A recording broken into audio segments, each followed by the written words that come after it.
اسلامی معاشرے میں عورت کا مقام اور حاکم کا کردار۔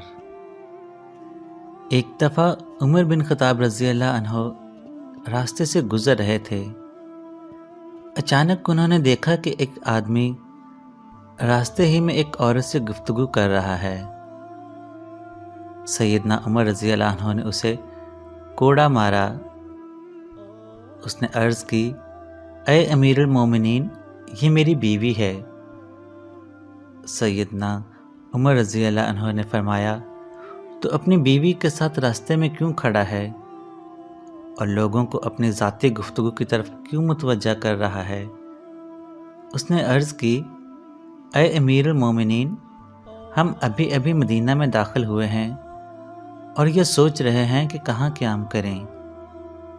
سیدنا عمر نے یہ سن کر کوڑا اس کی طرف بڑھایا اور فرمایا، اے اللہ کے بندے، مجھ سے قصاص لے لے۔ اس آدمی نے کہا، میں آپ کی رضا کے لیے قصاص چھوڑتا ہوں۔ سیدنا عمر رضی اللہ عنہ نے فرمایا، یہ کوڑا پکڑ اور قصاص لے۔ تیسری دفعہ کہنے پر اس آدمی نے کہا، میں نے اللہ کے لیے معاف کیا۔ اب سیدنا عمر رضی اللہ عنہ نے فرمایا، تیرے لیے اللہ تعالیٰ کی طرف سے یہ کوڑا ثواب کا سبب بن گیا۔ اس واقعے سے دو باتیں بہت اچھی طرح واضح ہو جاتی ہیں۔ ایک، بطور مسلمان میاں بیوی کا رشتہ، تعلق، ان کی ذاتی زندگی، اس میں رازداری اور پردہ داری، اور دوسرا نقطہ بطور مسلم حکمران کے غلطی ہونے پر اس لمحے اس غلطی کا ادراک ہونا اور پھر اس کی تلافی کرنے کی سعی کرنا۔ قرآن میں اللہ نے فرمایا ہے کہ میاں بیوی ایک دوسرے کے لیے لباس کی مانند ہیں۔ دونوں ایک دوسرے کے جیون ساتھی ہیں، تو ایک دوسرے کی عزت کا، مان کا، وقار کا خیال رکھنا نہایت ضروری ہے، کیونکہ ایک کی عزت کا دار و مدار دوسرے کی عزت پر ہے۔ اور اس واقعے سے یہ سبق ملتا ہے کہ عورت کو اسلام کیا مقام دیتا ہے کہ جس سے اس کا شرعی رشتہ ہے، صرف وہی اس کی ذاتی زندگی سے واقف ہو۔ کسی اور کو حق نہیں کہ اس کی ذاتی زندگی میں دخل دے۔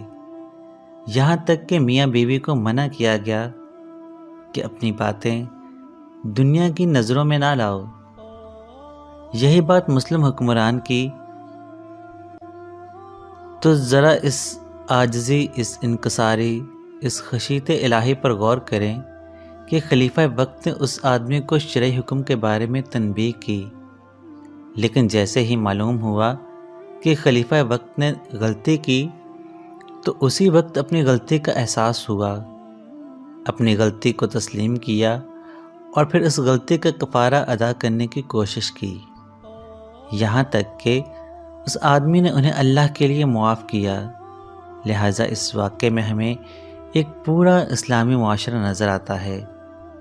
ایک عام انسان سے لے کر وقت کے حاکم تک کا ہمارا رویہ، ہمارا کردار، رب کا خوف، شریعت سے محبت، اللہ اور رسول صلی اللہ علیہ وسلم کے احکام کی پاسداری کا احاطہ کرتی ہے یہ واقعہ۔